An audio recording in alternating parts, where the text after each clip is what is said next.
Olá, meu nome é Thiago e nesse vídeo eu vou estar falando sobre o padrão de projeto State.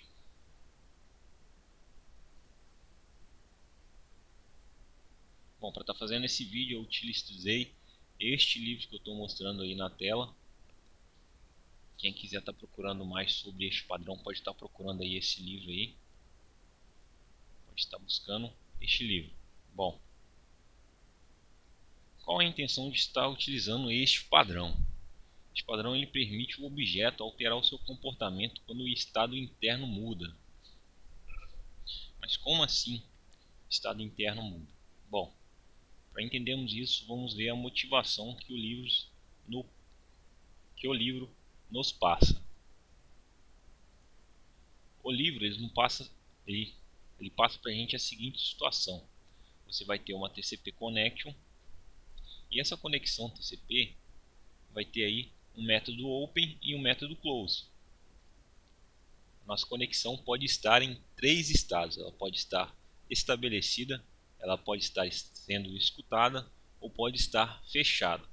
Bom, como o nosso objeto TCP Connection pode estar em três tipos de estados diferentes, o que ocorre é que a implementação desse padrão ele facilita o desmembramento desse código, que ficaria dentro dos métodos Open e Close. Ou seja, os métodos Open e Close, no caso se fosse da forma convencional que programaríamos, nós colocaríamos aí um switch case, um if else, que identificaria todos os estados dentro desses métodos, lá dentro do objeto Open e Close, ou seja, ficaria tudo aqui dentro.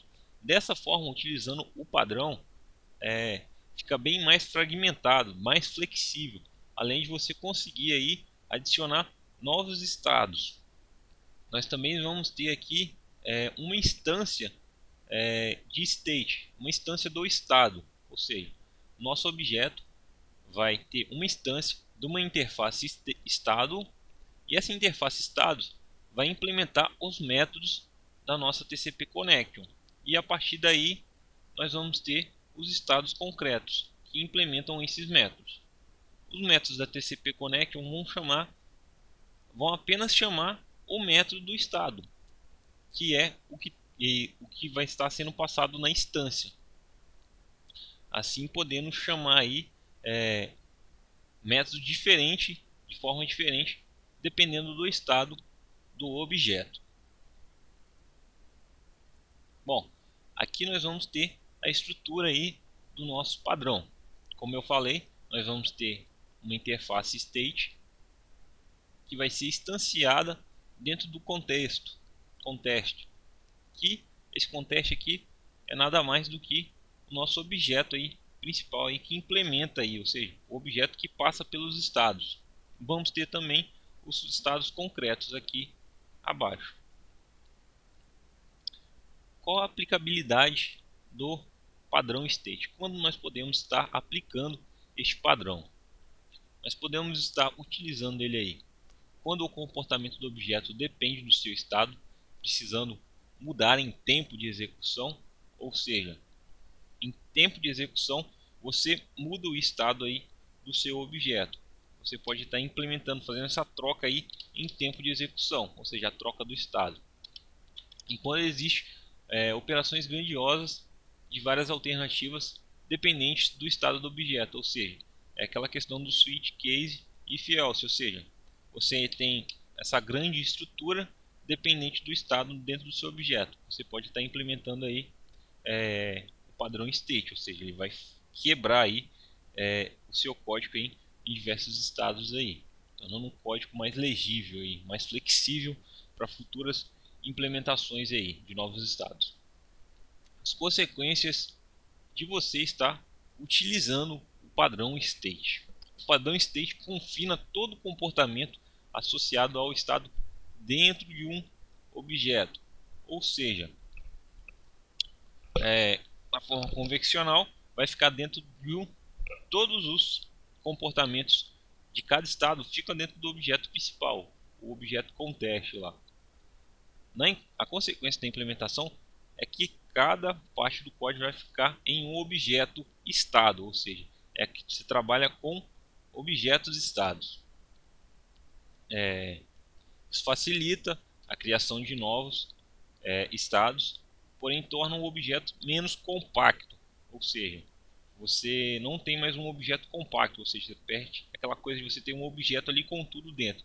Porém, é muito melhor, o código fica muito mais flexível dessa forma. É um padrão aí altamente recomendado aí. Torna explícito a mudança de estado de um objeto, ou seja, da forma convencional você não consegue ver quando um objeto aí está trocando de estado. Com a implementação desse padrão você consegue visualizar claramente aí quando o seu objeto muda o estado. Objetos de estados podem ser compartilhados, ou seja, quando um objeto estado aí, um estado não possui código específico de um objeto contexto lá, ele pode ser compartilhado com outro objeto contexto, ou seja, é um objeto estado compartilhado. Ele pode servir para mais de um contexto aí, objeto contexto.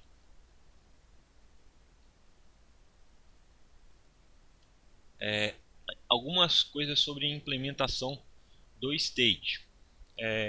Quem define as transações de estados? Bom, existem duas formas de você definir aí quando vai haver a troca de estado. Geralmente você pode definir lá dentro do objeto contexto, objeto contexto aí. Ele que vai saber aí quando haverá a troca de estado. Ou o próprio objeto estado pode estar implementando aí saber quem é o próximo estado aí. Ou seja, a TCP, o objeto estado TCP estabelecido, sabe que o próximo estado que vai passar a TCP connection é o TCP listen. Então ele fica responsável por essa troca do estado. Ele que faz, em vez de o objeto TCP connection saber essa troca aí, ou seja, fazer a troca de estados. Fica bem mais flexível dessa forma, o estado sabendo quem é o próximo e o seu anterior. E criando e destruindo os objetos de estados.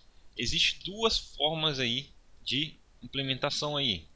Uma delas é você criar e destruir o objeto estado quando você usa ele, que é recomendável aí quando o estado, o objeto estado ele não é chamado aí diversas vezes na execução do código, raramente, ou seja,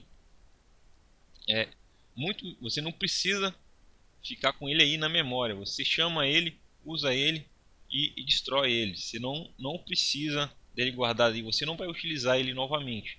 E a outra forma é você criar aí o objeto estado e manter ele na memória, que é recomendável para outra situação, que é quando você tem mais usos do mesmo estado. É um objeto aí que troca por muitos estados. Você pode também estar implementando aí o padrão singleton, que pode ser utilizado aí nesta situação aí, evita alguns problemas aí com desperdício de memória aí, questão de processamento aí neste padrão. Bom, é só isso e muito obrigado, até mais.